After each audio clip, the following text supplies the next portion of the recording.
दुनिया के सबसे मुकद्दस तरीन पौधे कौन से? पौधों को मुकद्दस करार देने की हैरत अंगेज कहानियां।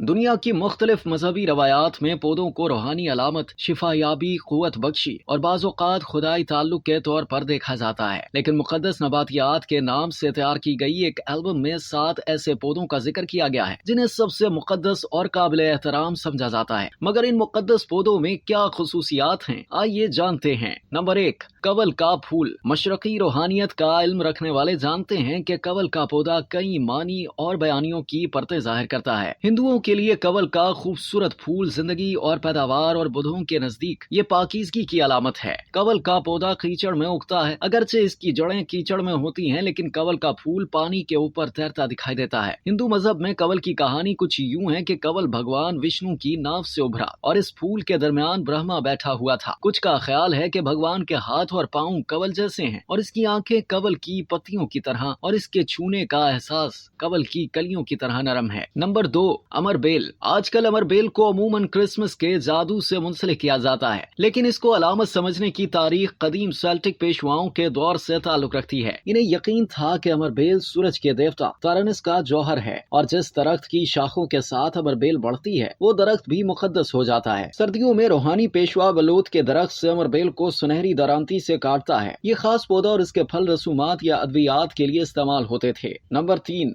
नागफनी। नागफनी एक छोटा सा गुठली के बगैर कैक्टस का पौधा है जो अमरीकी रियासत टेक्सास की जुनूब मगरबी और मैक्सिको के सहराई इलाके में कुदरती तौर पर उगता है और इसका इस्तेमाल मकामी अफराद और रूहानी मकासद के लिए करते हैं। मैक्सिको के इंडियंस और शुमाली अमरीका के मकामी कबाइलियों का एतकाद है कि ये मुकद्दस पौधा खुदा के साथ राब्ते में मददगार साबित होता है। इसका इस्तेमाल दुआया तकरीबात में किया जाता है। नंबर 4, तुलसी। हिंदू मजहब के मुताबिक देवी वृंदा ने भगवान कृष्णा और इसके पैरोकारों की खिदमत करते हुए वृंदावन की मुकद्दस जमीन की हिफाजत की थी। अगर से ये देवी इंसानी शक्ल में थी, लेकिन कदीम तहरीरों के मुताबिक कृष्णा ने बजाते खुद इन्हें तुलसी का पौधा बनने का कहा था, जिसकी वजह से अब तुलसी मुकद्दस कहलाती है। दुनिया भर में लाखों की तादाद में हिंदू अपने घरों और मंदिरों में तुलसी की पूजा करते हैं। नंबर 5, सनोवर का दरख्त। सनोवर की एक किस्म यूं सदाबहार दरख्त है जिसे तौलीद और अवधी जिंदगी की अलामत समझा जाता है। इसकी वजह यह है कि इस दरख्त की शाखें झुककर दोबारा जमीन में दाखिल हो जाती हैं और इनसे नए तने जन्म लेते हैं। इसके अलावा यूं पुराने दरख्त के खोखले तने से भी उग सकती है। नंबर 6,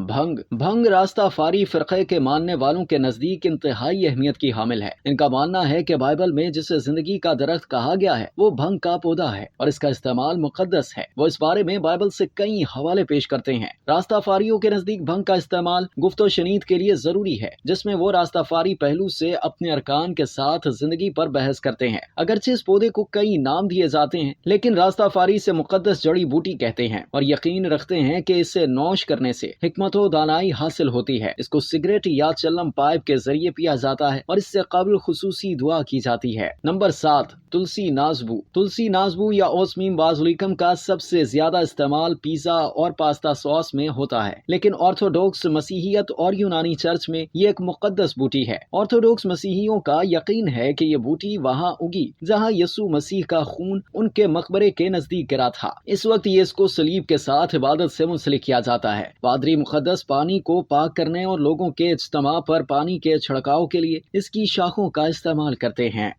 अब तक के लिए इतना ही। मज़ीद जानने के लिए सब्सक्राइब कीजिए डेली जंग यूट्यूब चैनल और लाइक कीजिए डेली जंग फेसबुक पेज।